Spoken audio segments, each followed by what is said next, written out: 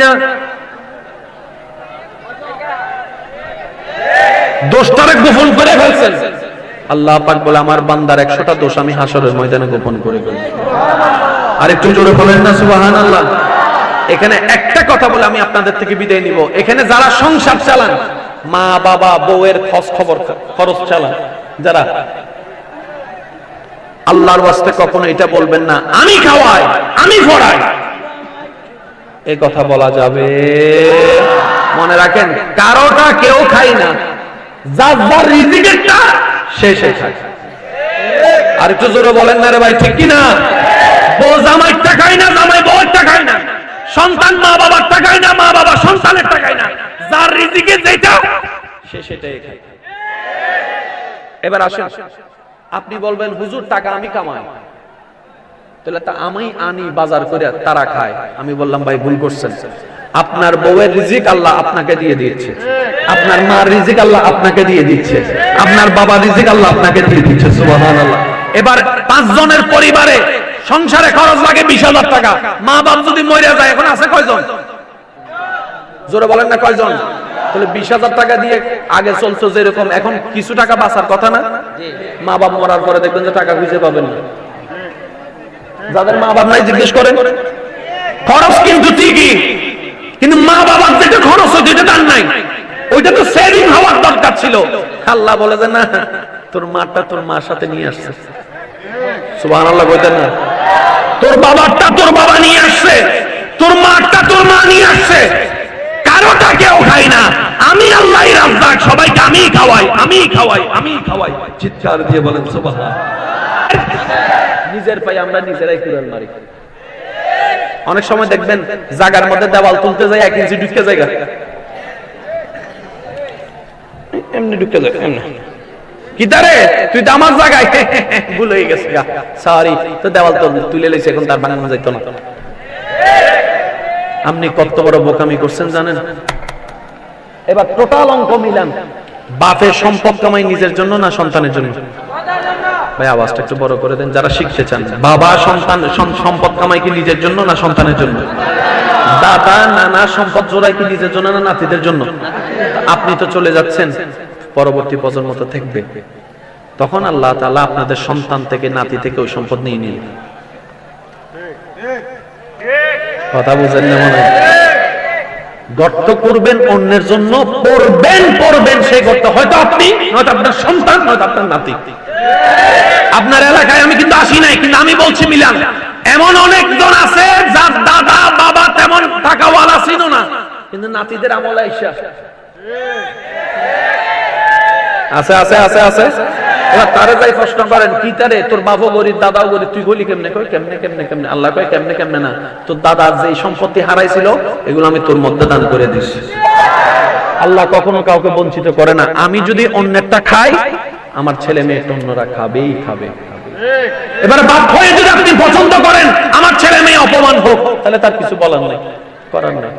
সেজন্য ইসলাম কত সুন্দর দিয়েছেন, অন্যকে সাহায্য করো, আল্লাহ তোমাকে সাহায্য করবে। সুবহানাল্লাহ।